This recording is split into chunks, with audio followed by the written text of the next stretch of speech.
Why focusing on cure is hurting your loved one. Are you a caregiver that is responsible for someone over age 65, whether that's your spouse or your parent? Then you need to listen today because sometimes our focus on cure is not the right one for our loved one. I have been a nurse for over 30 years and cared for both my own family and hundreds of other people. I own my own care home and have had to help families work through the topic that we're going to talk about today because our medical world is so focused on curing that oftentimes what happens is that as people are aging, we keep trying to cure whatever their latest symptoms are. And just yesterday, I had a client call me who is caring for their parent. And we started talking about the new symptoms that were happening in their life. And the caregiver is very frustrated because it felt like this person was just deliberately causing these issues. When we continued to talk about it, I realized that maybe it was time to change our mindset, that the time had come to change the focus from cure to one of comfort. And so often I see in the care of older adults that nobody ever has this talk, either with the older person or with their caregiver. And this leads to a lot of problems between the caregiver and the older adult, because oftentimes what happens as older adults get farther down the process towards dying, and when we fail to recognize that it's time to switch from cure to comfort, what happens is that that older person will start to resist care. And then the caregiver will be upset because they feel like, I'm pouring all of this into helping you. I'm giving up my life. I'm giving up seeing my grandkids just to help you, and you're not doing your part. And I'm taking you to the doctor, and then you aren't doing what the doctor says. And so it's important to have that talk and say, hey, let's plan ahead and talk about, when do you think you would want to change from a focus of curing and trying to do everything to the last minute to get better, to one of, hey, let's focus on comfort. And that doesn't mean that you're going to die tomorrow just because you're focusing on comfort. The interesting thing, when you study the different studies that have been done, you realize that a focus on comfort actually makes people live longer. It's a really interesting paradox, and you see it in cancer patients, people who've chosen not to pursue chemotherapy, and the doctors think, oh, they're going to die within a matter of weeks or months, where if they'd had the treatment, they're going to last years. And in reality, what happens is that person who chose no treatment to just focus on their comfort, they end up lasting for years. And, our bodies have their own plans. And that focus on trying to get better and wearing ourselves out trying to get better sometimes is the opposite of what we actually need. But for today, I think it's so important for caregivers to be able to realize that that day will come when the symptoms are going to be more overwhelming for your loved one. And it's time to say, yes, we could treat this, but do we actually want to? Because the right answer might be to say, I'm ready to stop and I'm ready to just focus on comfort. And unfortunately, if your loved one has dementia, that makes it so that the burden is all on you. And so that's why it's so important to have these discussions long before somebody gets sick, so that you can have an idea of what would they want. And it's important to think about these things as you're going down the caregiving journey, because those opinions may change over time. And so I always said, when my kids were really young, that I would want to have anything done to save me so that I could help parent them all the way through. Now that my kids are young adults, My perception of how much I would want done if I were to get seriously ill is different because I no longer have minor children to raise. I maybe wouldn't want as aggressive of a treatment as I would have 20 years ago. And I foresee that that will change even more as I age and get into my senior years.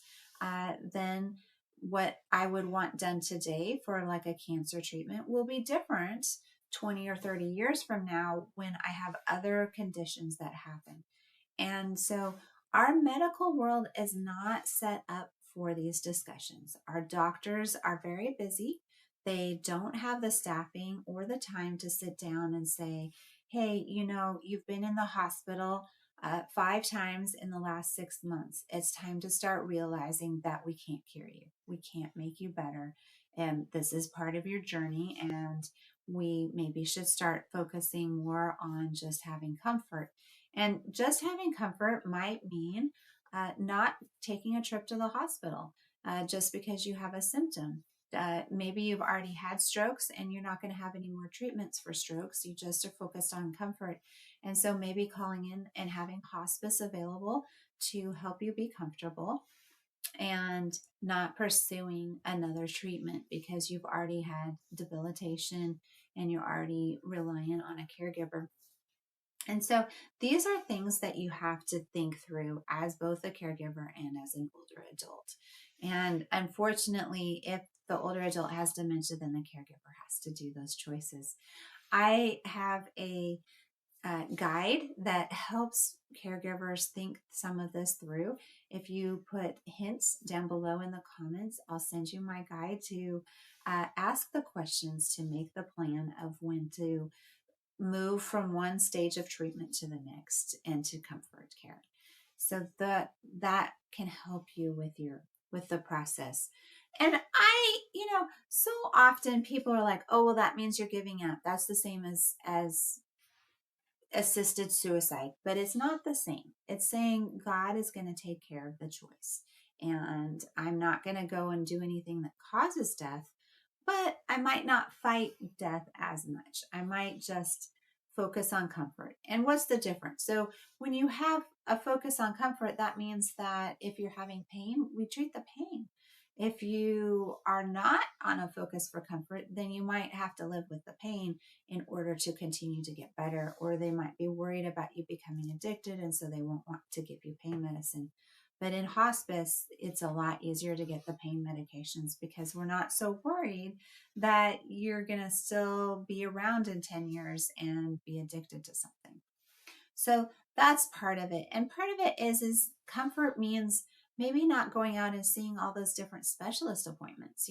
I talk to caregivers and they're wearing out because they're taking their loved one to 5 different specialists when really maybe they could have just gone to a geriatric doctor, so somebody that specializes in the care of older adults, and just have them regulate all of the meds that they're already on from all of those different specialists. So it's a different focus. It's a little bit more of a look at the whole system and look at what will be the effect of the treatment if you pursue it. Will it make your life better or will it make it worse? And those are discussions that we need to have because otherwise we get resentment between the older adult and the caregiver, or we get caregivers that are just plain worn out because they're working so hard to keep somebody alive that really actually should be moving down that pathway towards hospice and towards comfort. And that's really what most of us want. We want to stay out of the hospital when we're dying. We don't want to have to be in a facility. And so that means accepting that we're on that part of our pathway. And because the way that you avoid dying in the hospital is to say, I'm not going to go back to the hospital. Because once you're there, you end up on the conveyor belt of lots of more treatments that then lead to the ICU. And that is not a death at home. That's a death in the hospital, which is a lot more medicated and a lot more treatments. And it's a lot harder for family to watch because it can be very, very hands-on and very high tech, and it can lead to a lot of suffering. And so I encourage people to think that through. What is it that they want? And to make those choices early on so that you can have a good relationship between caregiver and older adult and not be upset with either one because of the failure to communicate that, hey, I'm ready to just go to comfort. And so that's the thing that I encourage caregivers is if your loved one is saying, I really wish I was dead, I really wish that I wasn't still alive, make sure that they're not just depressed. Make that evaluation, take them to the doctor if needed, and have that evaluation. Because if that's not just a depression thing and that's just where they're at, then allowing people to make that choice because maybe their quality of life is really poor. If all they can do is sit in a wheelchair and they can't feed themselves or they can't take care of their own things, they may not want to pursue as aggressive a treatments anymore. And it's hard. I know that as a caregiver, it's very hard to accept the fact that someone is dying and that they're not going to be here in the future. And so, but the greatest gift that we can give our loved ones is to say, it's okay. I'll see you on the other side. Go ahead and focus on comfort.